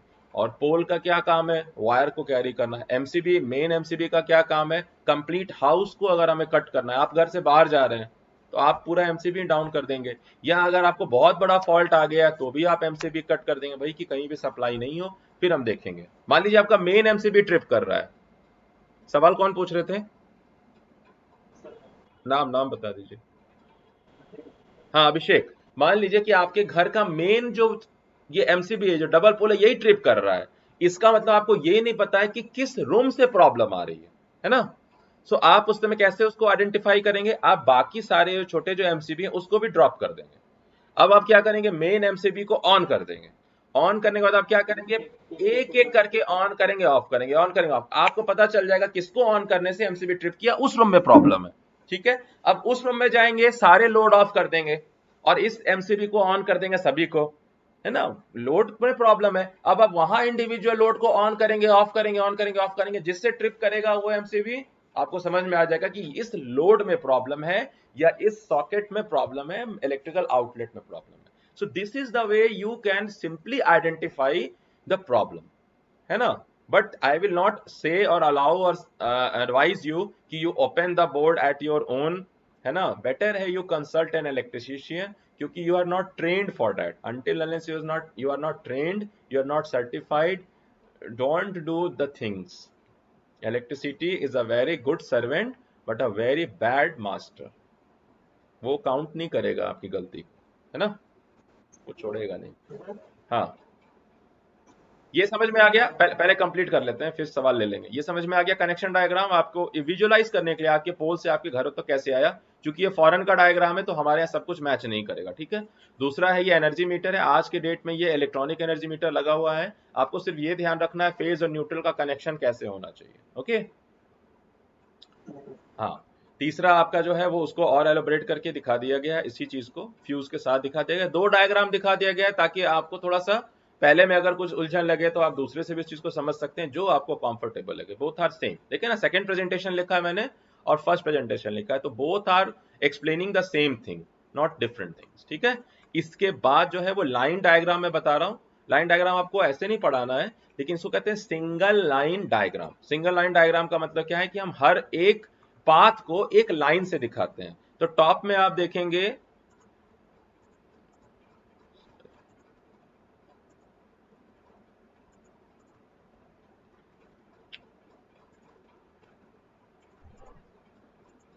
जो टॉप में आप देखेंगे वो कह रहा है पावर यूटिलिटी। पावर यूटिलिटी का मतलब है, पावर यूटिलिटी का मतलब है आपका टाटा पावर, ठीक है, या फिर आपका BSES, that is your utility company, इसको यूटिलिटी बोलते हैं, ठीक है। अब यहां कहां आ गया सप्लाई, सिंगल लाइन में सबसे पहले सिंगल फेज एनर्जी मीटर में आ गया, ठीक है। उसके बाद क्या है, ये 2 नंबर्स कह रहे हैं ना, PVC cable, this is your service main. Service main से सप्लाई कहां आ गई, आपके डिस्ट्रीब्यूशन बोर्ड में। बोर्ड में आने के बाद क्या हुआ, आपने वही एक डबल पोल, ठीक है ना, रेसिडेंशियल करंट डिवाइस जो है वो लगा रखा है, ठीक है। ट्रिप करंट इसका दिया हुआ है 63 एम्पियर, 30 मिली एम्पियर है आपका क्या, इसका रेसिडुअल करंट अगर आएगा, यानी वही ईएलसीबी लीकेज करंट जो है वो 30 मिली एम्पियर पे ये ट्रिप कर जाएगा। बाकी इसका ओवरलोड करंट कितना है, कैपेसिटी 63 एम्पियर, ठीक है। ये एक साथ दिखा दिया इसको। अब आपके क्या हुआ इंडिविजुअल घरों में, तो ये जो भी इसने एग्जांपल लिया है उसमें 20-20 एम्पियर के उसने सिंगल पोल, एसपी मतलब सिंगल पोल एमसीबी लगाए हैं। हमें अज्यूम्ड है कि न्यूट्रल जो है वो सॉलिड लिंक आएगा, तो हम क्या दिखा रहे हैं, सिर्फ फेज दिखा रहे हैं, न्यूट्रल कहीं नहीं दिखा रहे हैं इसमें, ठीक है। और ये आपका देख रहे हैं सॉकेट में है, सॉकेट में है, एसी के लिए है, तो एसी के लिए यहां देख रहे हैं 2.5 mm स्क्वायर है, 2.5 mm square, 2.5 mm square. Lighting circuit है कितना है, 1 mm स्क्वायर, ठीक है, 1 mm स्क्वायर, 1 mm स्क्वायर। तो that is standard, that is standard. अगर आपने सही साइज चुना है तो आपको सही क्वालिटी भी चुननी होगी, सही कंपनी। आपने किसी बोगस कंपनी का, किसी लोकल कंपनी का 2.5 mm स्क्वायर का चुन लिया, बट हु इज ऑथराइजिंग, या कौन उसको वेरीफाई कर रहा है कि वो 2.5 mm स्क्वायर का है, उसमें जो है वो कॉपर की क्वालिटी सही है या एल्युमिनियम की क्वालिटी सही है, उसके इंसुलेशन बहुत अच्छे हैं और उसका टेस्टिंग हुआ है। केबल का भी टेस्टिंग होता है, जब हम लोग केबल इंस्टॉल करते हैं किसी भी जगह तो केबल की टेस्टिंग की जाती है कि भाई इसका शॉर्ट सर्किट करंट जो है डिजाइन वैल्यू के हिसाब से है कि नहीं, इसका ओवरलोड क्या है, ये सब टेस्ट होके आपको मार्केट में आता है। तो जब आप आईएसआई मार्का की चीजें लेते हैं तो इसका मतलब है कि उसका बाकायदा टेस्ट हो चुका है, उसका सर्टिफिकेट इशू होता है, तब वो चीज मार्केट में आती है, ठीक है ना। सो कभी भी आप उस पे मत जाइए जो कि आपको ये नहीं पता है कि वेदर इट इज आईएसआई मार्का और नॉट। प्रॉब्लम ये नहीं है, प्रॉब्लम है कि हमें किसी बॉडी ने उसे फाइनली ओके किया है कि नहीं, कि yes you have achieve the required standard while manufacturing. ठीक है, आप मान लीजिए कोई केबल कंपनी खोल लीजिए, मैं खोल लूं, सो मैं जो हूँ बेस्ट प्रोसीजर अप्लाई कर रहा हूं, but I am not the body जो फाइनल करेगी कि yes, that is some other body, centralize body, जो डिसाइड करेगी कि आपका जो मैन्युफैक्चरिंग केबल है, मैन्युफैक्चर किया है, वो सारे स्टैंडर्ड्स को फॉलो करता है कि नहीं, है ना। इंडियन स्टैंडर्ड इंस्टीट्यूट है, ISI। सो अब मैं यहां से बताना चाह रहा हूं वापस, डिस्ट्रीब्यूशन ट्रांसफॉर्मर जो आपका पार्ट ऑफ डिस्ट्रीब्यूशन सिस्टम है, आपके घर के बगल में जो है एक पोल होगा, एच टाइप का पोल, उस पर एक ट्रांसफॉर्मर लगा होगा, that transformer is known as distribution transformer. जो ट्रांसफॉर्मर आपके सब स्टेशन में लगे होगा, that transformer is known as power transformer. अब डिस्ट्रीब्यूशन ट्रांसफॉर्मर से जो है डिस्ट्रीब्यूशन पोल पे लगा हुआ है ये, वहां से सर्विस लाइन या सर्विस मेन कहते हैं उसको, जो आपके घरों में सप्लाई पहुंचाता है, वो कहाँ जाता है, एनर्जी मीटर में। हमारे यहाँ फ्यूज नहीं लगाया हुआ है पोल पे, ठीक है, इंडिविजुअल हाउसेस के लिए। उसके बाद वो कहाँ जाएगा एनर्जी मीटर से, मेन स्विच बोर्ड में। सो this is your distribution transformer. मैंने कई सारे स्नैप्स लिए अलग अलग अनुभव के हिसाब से आपके। Distribution transformers are mainly 3 phase pole mounted type. ठीक है, सब स्टेशन के अंदर क्या है, बिल्डिंग के अंदर होता है, ये क्या है, पोल पर है। The secondary of the transformer is connected to distributor. Different consumers are fed electric power by means of service mains. These service mains are tapped from different point of distributor. तो एक लाइन है, distribution line है, कहाँ अलग अलग जगह से इसको टैप किया जा रहा है। तो एक एंगल ये दिखा दिया मैंने आपको, जो ट्रांसफॉर्मर है, ये जो 3 तार आप देख रहे हैं निकलता हुआ, है ना, और ये 3, ये आपके जो ट्रांसमिशन और डिस्ट्रीब्यूशन लाइंस हो गए। उसके अलावा ये देखिए यहाँ भी दिखा रहा है आपको 3 फेज 4 वायर डिस्ट्रीब्यूशन पोल। तो ऊपर देख रहे हैं, जो ये जो ऊपर के देख रहे हैं 3 तार, ये 3 फेज ट्रांसमिशन लाइन है, या सेकेंडरी डिस्ट्रीब्यूशन कहिए, सॉरी प्राइमरी डिस्ट्रीब्यूशन कहिए। और ये जो नीचे के 3 वर्टिकल लाइंस देख रहे हैं, दीज आर RYBN। सो ये क्या है, डिस्ट्रीब्यूशन लाइन है। लेफ्ट वाला जो लाइन है आपका, ये डिस्ट्रीब्यूशन लाइन है, इसको मैं सर्कल कर दूं, ये these are your distribution side, this is your transmission side। so ये कितना है, 11 kV सप्लाई है ये कम से कम में, और ये कितना है, 440 kV है। और 440 kV में से जो 2 निकाला जाएगा, एक फेज और एक न्यूट्रल, तो वो आपके घर में क्या आएगा, 230 या 240 आएगा। ठीक है, got it. So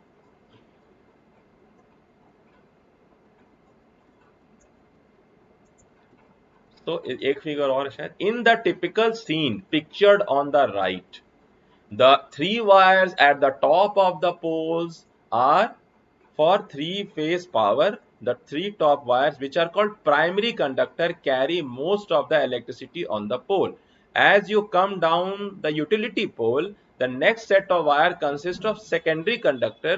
They typically deliver power to buildings and homes. So that is your distribution side. So what is service main?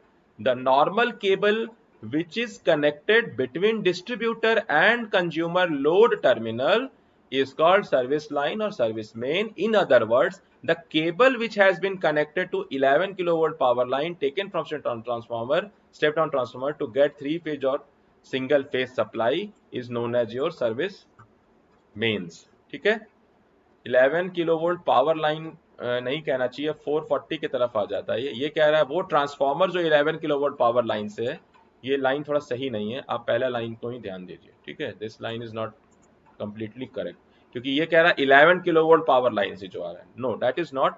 जो 11 किलोवोल्ट से निकल के, इसको समझ लीजिए,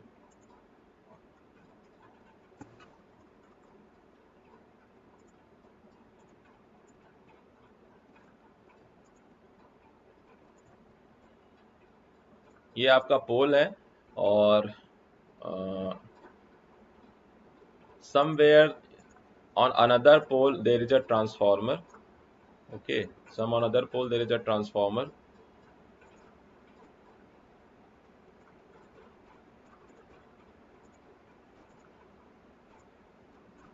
इस ट्रांसफॉर्मर से जो है, ये जो ट्रांसफॉर्मर आपका है 3 फेज ट्रांसफॉर्मर है।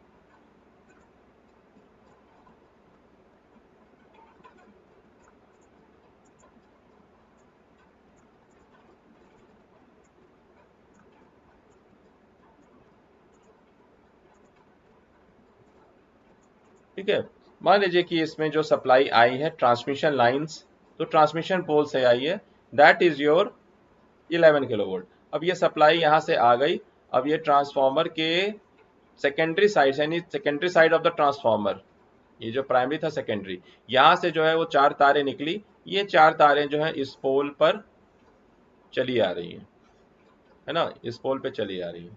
सो कोई भी पोल जो है, कोई भी जो पोल है, अब यहाँ से ये मान लीजिए 3 फेज है, ये आपका फेज 1 है, ये 2 है, ये 3 है और ये न्यूट्रल है।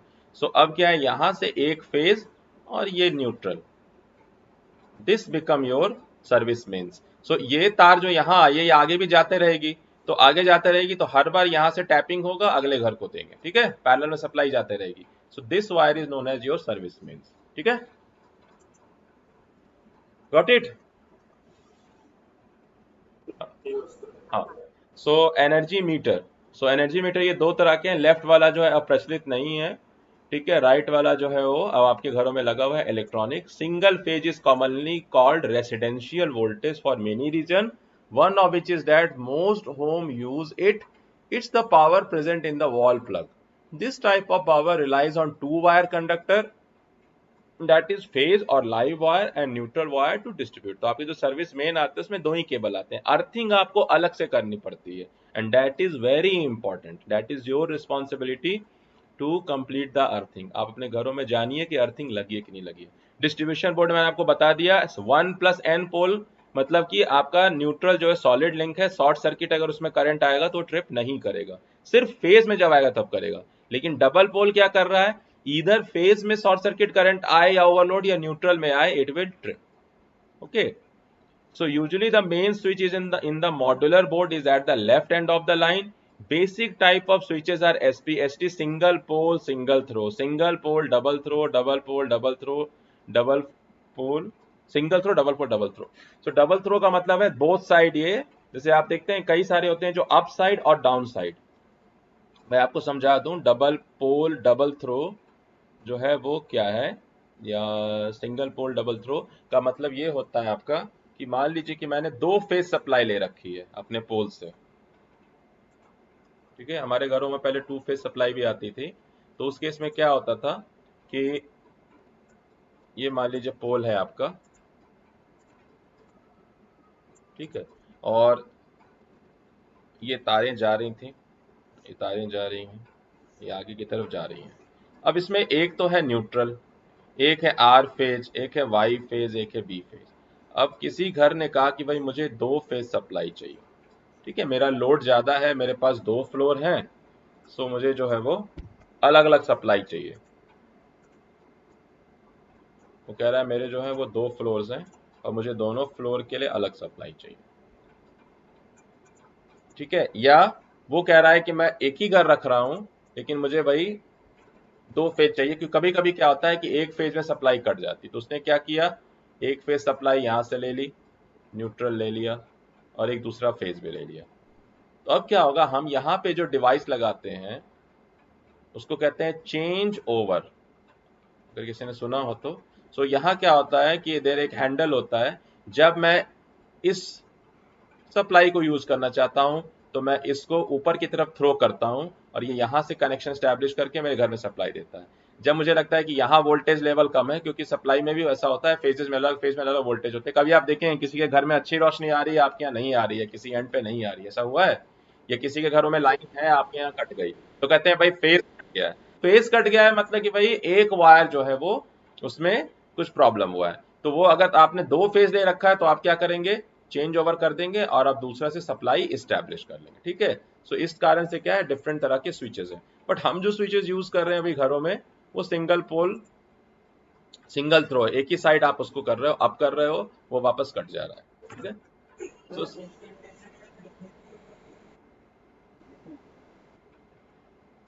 ये देखना पड़ेगा मुझे, 2 मीटर हो सकते हैं, अगर डिपेंड करेगा कि आपका जो है एनर्जी नहीं 2 मीटर क्यों रहेंगे, एक ही मीटर में काम हो जाएगा आपका। तो उसे ये नापना है ना कि भाई आपने कितना टोटल कंजम्पशन किया। मैं इलेक्ट्रिकल यूटिलिटी कंपनी हूँ, तो मुझे ये जानना जरूरी नहीं कि किस फेज से कितना किया। बिलिंग मैं कैसे करूंगा, बिलिंग ऐसे करूंगा कि आपने टोटल कितना यूज किया, है ना। हाँ, लेकिन नहीं नहीं मैं बताता हूँ, लेकिन 2 कब लगाएंगे आप, जब 2 अलग अलग कंज्यूमर हैं।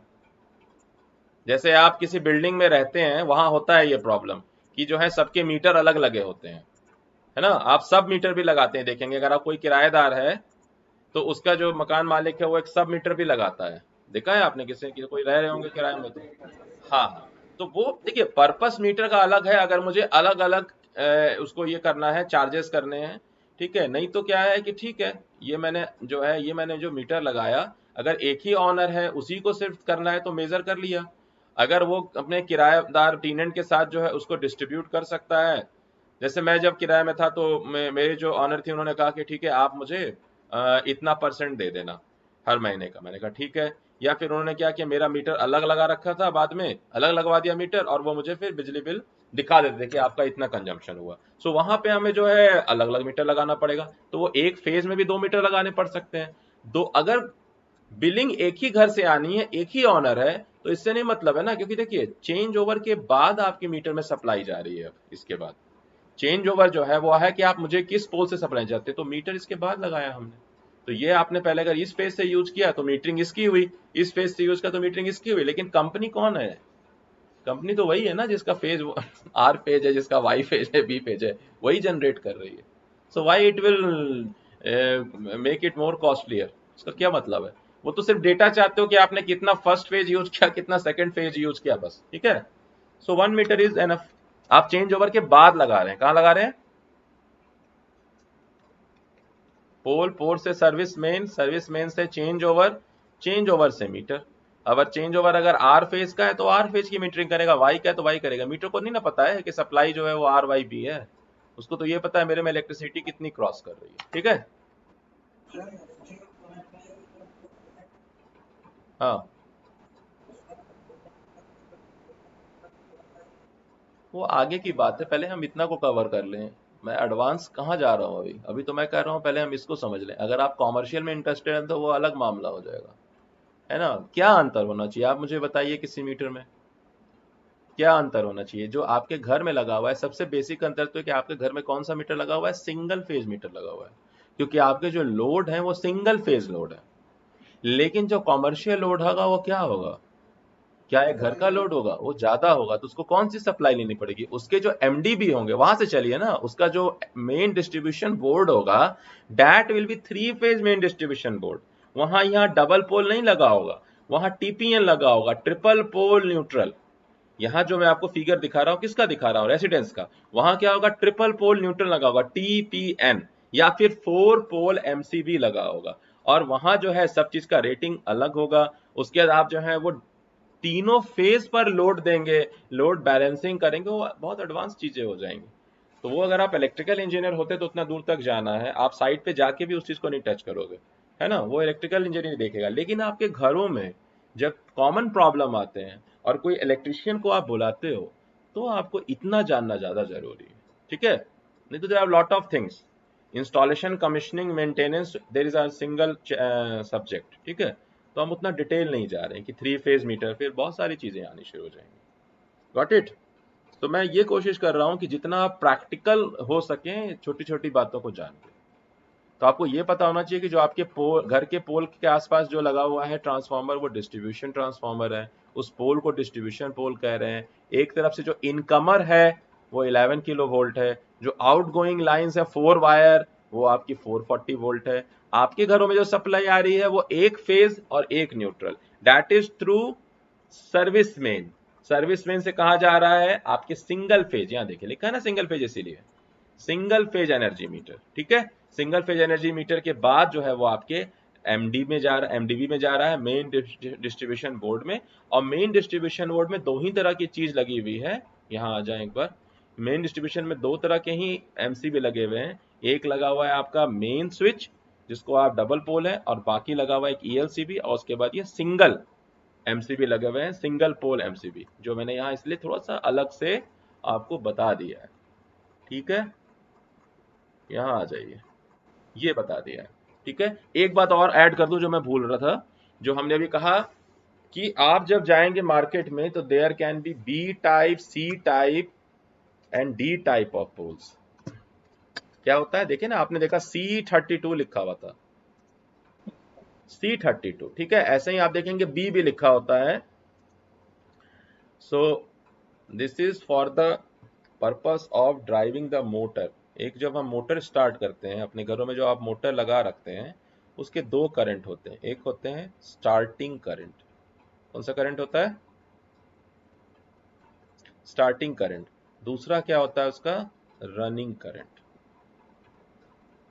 अब मेरा मोटर जो है उसका स्टार्टिंग करंट जो होता है वो 5 to 7 टाइम्स होता है रनिंग करंट। ठीक है। सो इनिशियली क्या होगा, आपका जो एमसीबी है अगर 5 to 7 टाइम्स का करंट आएगा तो क्या रीड करेगा? उसको नॉर्मल रीड करेगा या ओवरलोड कंडीशन रीड करेगा?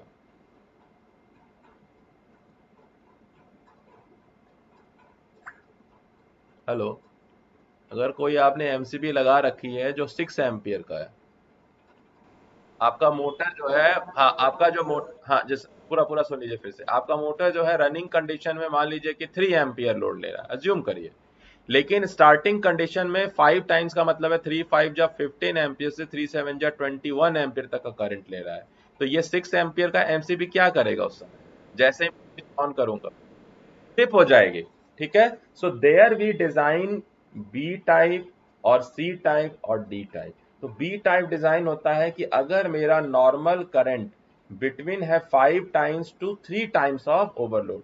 सी टाइप डिजाइन होता है अगर normal current is between 7 times to 5 times. मैं ये दो की बात कर रहा हूं। ठीक है।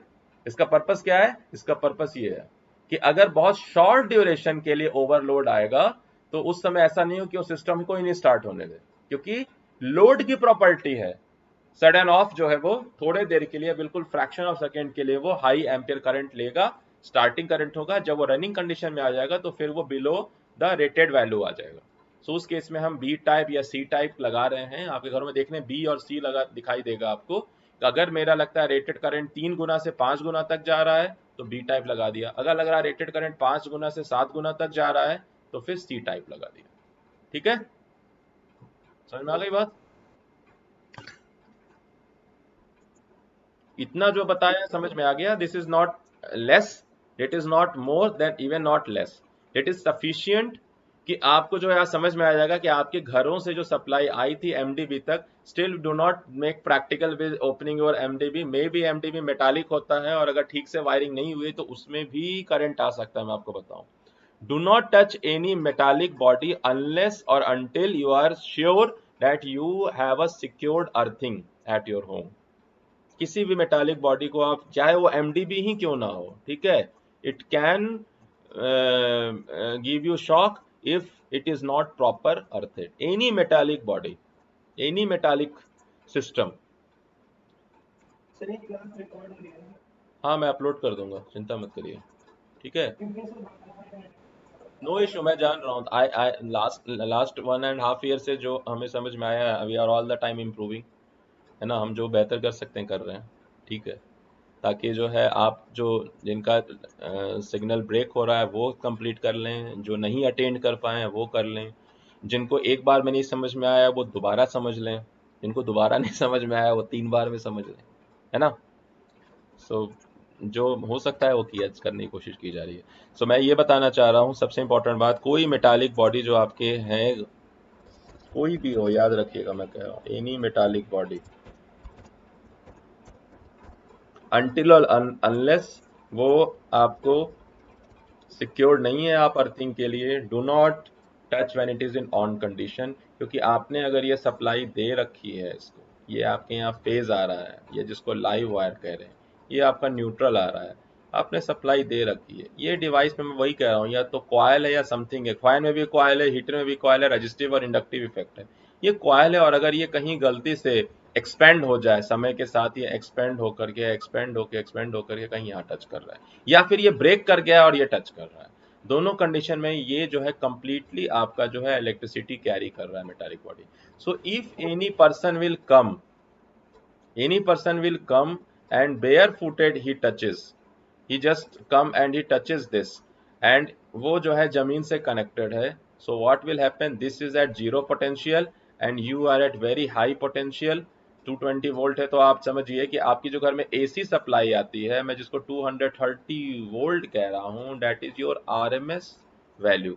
और हमने देखा है कि जो वी मैक्स होता है that is of √3 times of RMS value. तो अगर आपके घर में 250 वोल्ट सप्लाई आ रही है, सो पीक वैल्यू जो है आपका दैट इज 314 वोल्ट, 314 वोल्ट। ठीक है, मैक्सिमम वैल्यू मतलब मैं आपको बता दूं कि ये जो एसी सप्लाई आपकी आ रही है, आप जो मीटर में रीड कर रहे हो वो आप पीक वैल्यू नहीं रीड कर रहे हो, आप रीड कर रहे हो आरएमएस वैल्यू।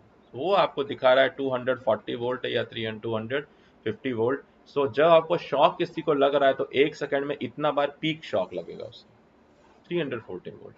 सो इसलिए एसी और डीसी में लोग पहले कहते थे डीसी ज्यादा डेंजरस है, या एसी तो लोग कहते थे कि एसी तो छोड़ भी देता है, डीसी पकड़ लिया एक बार।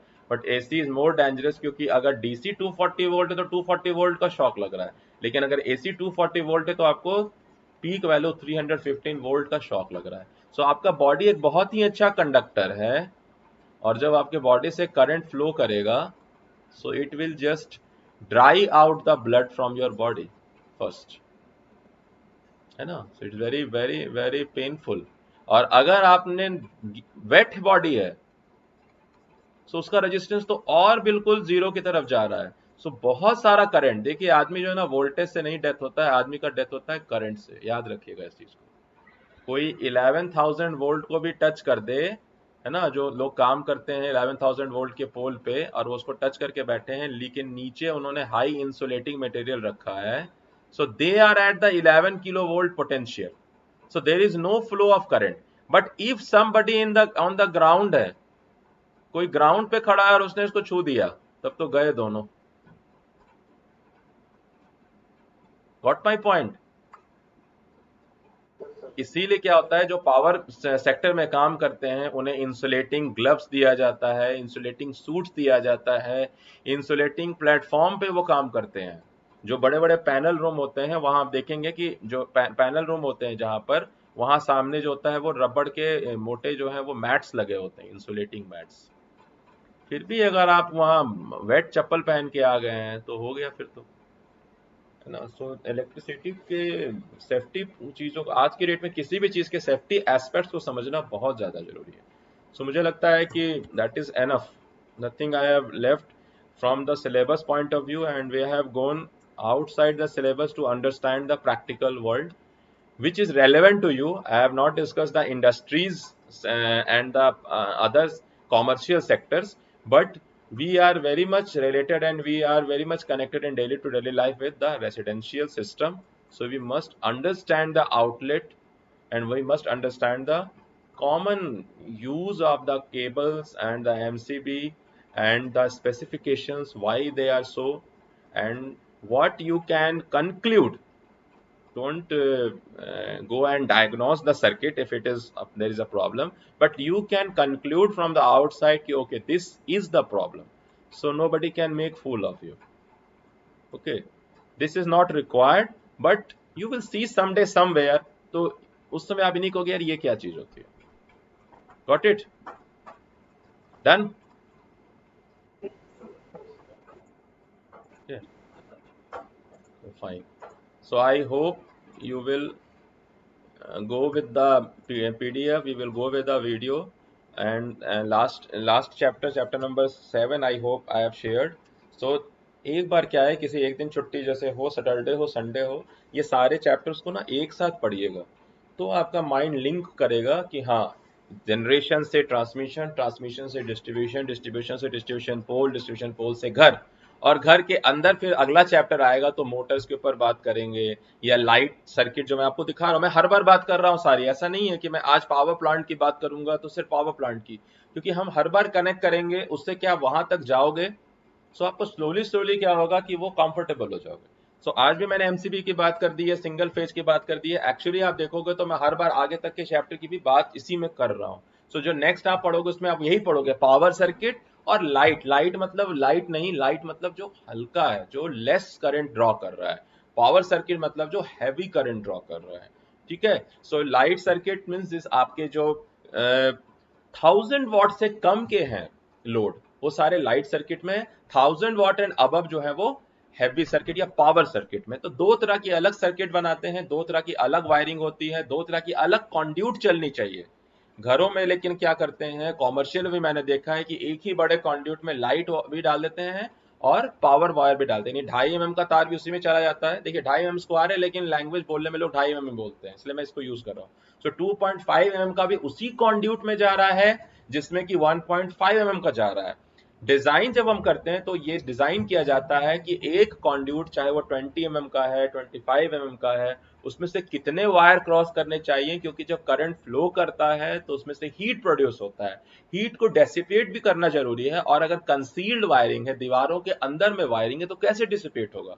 और प्रॉब्लम ये होती है जो आप कह रहे हैं ना, इसलिए होता है घरों में प्रॉब्लम ज्यादातर कि एक ही कॉन्ड्यूट में पावर वायर भी जा रहा है और आपका लाइट वायर भी जा रहा है। सो क्या होगा, ओवर हीटिंग होगी और वो कहीं डिसिपेट नहीं हो सकता वॉल पे। तो क्या होगा, इंसुलेशन स्ट्रेंथ वीक होगा। जब इंसुलेशन स्ट्रेंथ वीक होगा तो सबसे पहले शॉर्ट सर्किट का केस बनेगा। अगर जो है ओवरलोड चल रहा है तो तार बीच से टूट के ओपन सर्किट का केस बनेगा। ठीक है,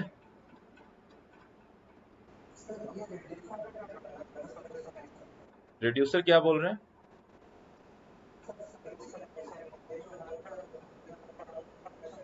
कहाँ पे पढ़ा है रिड्यूसर? कहाँ पे लिखा हुआ है बुक में रिड्यूसर? तो आपने रिड्यूस, नहीं नहीं, उस बुक को छोड़ दीजिए, that is more than your syllabus.